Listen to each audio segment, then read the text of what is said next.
कि a का value b q plus r के बराबर होगा और r जो है वो हमेशा 0 से बड़ा होगा, इक्वल टू भी 0 होगा और b से छोटा होगा। दैट मीन्स आप लोग को ये स्टेटमेंट समझने में प्रॉब्लम हो रहा होगा, लेकिन अब समझाते हैं कैसे हुआ। ये एक नया टॉपिक नहीं है आप लोग के लिए, ये बचपन में क्लास 4-5 में सिखाया जाता है। जैसे हम लोग बोलते हैं ना कि क्लास 4 में पढ़ाते होंगे पहले आप लोग, तो बोलते होंगे कि जैसे 5 को 2 से डिवाइड करना है तो 5 को बोलते हैं हम लोग डिविडेंड, डिविडेंड बोलते हैं। जिसको डिवाइड करते हैं उसको बोलते हैं डिविडेंड, जिससे डिवाइड करते हैं उसको बोलते हैं डिवाइजर, और ये जो 2 आया इसको बोलते हैं कोसेंट, और ये जो 1 आया इसको बोलते हैं रिमाइंडर, जो बचा हुआ पार्ट है। ठीक है, डिवीजन करने के बाद जो नंबर बच जाता है उसको बोलते हैं हम लोग रिमाइंडर। ठीक है, तो इसी चीज को स्टैंडर्डाइज फॉर्म में यूक्लिड मैथमेटिशियन ने ये स्टेटमेंट लिख दिया है कि a is equal to b q plus r. अब हमको इसी को इस फॉर्म में लिखने के लिए क्या करना पड़ेगा, देखिए तो डिविडेंड हमारा ये है, तो 5 से किसको डिवाइड कर रहे हैं, 2 को, 2 से डिवाइड कर रहे हैं 5 को, तो 2 जा कोसेंट लिखेंगे यहाँ पे जो हमारा लिखा हुआ ये वाला, और रिमाइंडर यहाँ पे आया। अब आप देखिएगा ये जो b है ये हमारा b काउंट हो रहा है, और ये 2 जो है वो क्या काउंट हो रहा है, q, और 1 जो है वो r, और 5 जो है वो क्या है, a। इसका मतलब है कि यही वाला स्टेटमेंट को हम लोग लिख दिए नंबर के फॉर्म में जो क्लास 4-5 में पढ़ते हैं पहले से। ठीक है, तो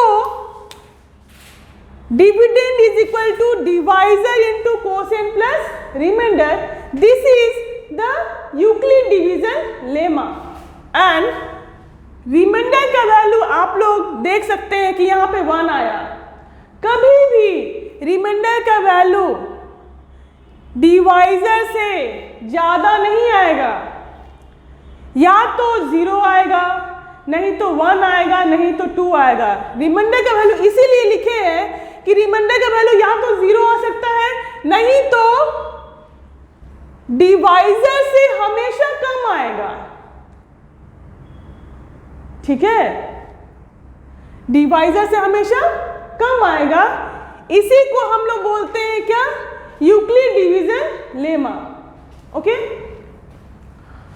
अब कुछ प्रॉब्लम्स है, जैसे हम लोग HCF फाइंड करते हैं।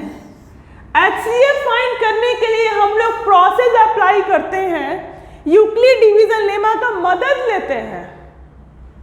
तो उस सारे प्रोसेस जो हम लोग को मदद किया है HCF फाइंड करने में, वो सारे प्रोसेस को या सारे रूल्स को हम लोग बोलते हैं, सेट ऑफ रूल्स को बोलते हैं एल्गोरिदम।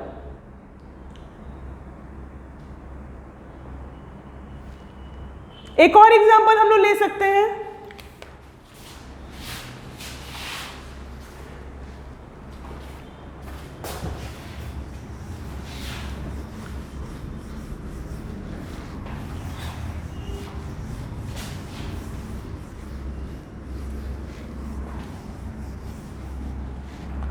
सपोज हम लोग लेते हैं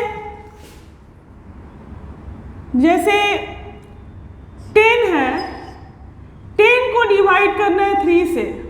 ठीक है, तो लिखते क्या है, 10 से पहले 10 को डिवाइड करेंगे 3 से, तो 3 जा 9 आता है, रिमाइंडर यहाँ पे 1 आया।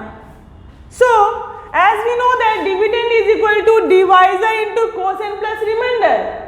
यही चीज यूक्लिड ने बोला है कि a और b क्या रहेगा, हमेशा पॉजिटिव इंटीजर रहेगा, तो there exist unique integers q and r। इस तरह से एग्जिस्ट करेगा कि ये जो इक्वेशन है इसको हमेशा ये सेटिस्फाई करेगा ही करेगा। तो क्या हो गया, 3 3 9। तो हम लोग लिख सकते क्या है कि 10 can be written as 3 into 3 plus 1 अब यहां पे देखिए हम लोग स्टॉप कर देते हैं डिवीजन, क्योंकि रिमाइंडर का वैल्यू डिवाइजर से कम आया है। एक और एग्जांपल देते हैं। 10 से मान लीजिए आपको डिवाइड करना है, 10 को 2 से करना है, तो क्या करेंगे, 2 5 जा 10। अब आप देखिएगा यहाँ पे रिमाइंडर का वैल्यू क्या आया, 0 आया है। इसको हम लोग 0 भी लिख सकते हैं ऐसे, इस तरह। तो आप देखिए 10 is equal to 2 into 5 plus 0। तो आप ऑब्जर्व करिएगा कि रिमाइंडर का वैल्यू यहाँ पर, मतलब 10 से अगर 10 को अगर 3 से डिवाइड करते हैं तो रिमाइंडर यहाँ पे 1 आता है, और यहाँ पे 10 को अगर 2 से डिवाइड करें तो रिमाइंडर का वैल्यू क्या आता है, 0 आता है। तो आप ऑब्जर्व करिएगा कि रिमाइंडर का वैल्यू या तो 0 आ सकता है, नहीं तो 1 आ सकता है, नहीं तो 2 आ सकता है, इस तरह से, लेकिन कभी भी डिवाइजर से कम नहीं होगा। इसीलिए लिखा हुआ है कि remainder is always equal to 0 और greater than 0 but always less than divisor. Divisor से हमेशा कम आएगा रिमाइंडर का वैल्यू। कभी भी रिमाइंडर का वैल्यू डिवाइजर से बड़ा नहीं आएगा, इक्वल टू भी नहीं आएगा, हमेशा छोटा आएगा डिवाइजर से। और वहीं पे स्टॉप करेंगे हम लोग डिवीजन करना, और इस प्रोसेस को ही तो आप देखेंगे कि HCF जो है वो क्या है, एक प्रॉब्लम है जो यूक्लिड डिवीजन लेमा की मदद से सॉल्व करता है, और उस प्रोसेस को हम लोग बोलते हैं एल्गोरिदम। तो algorithm is a set of rules या सेट ऑफ प्रोसेस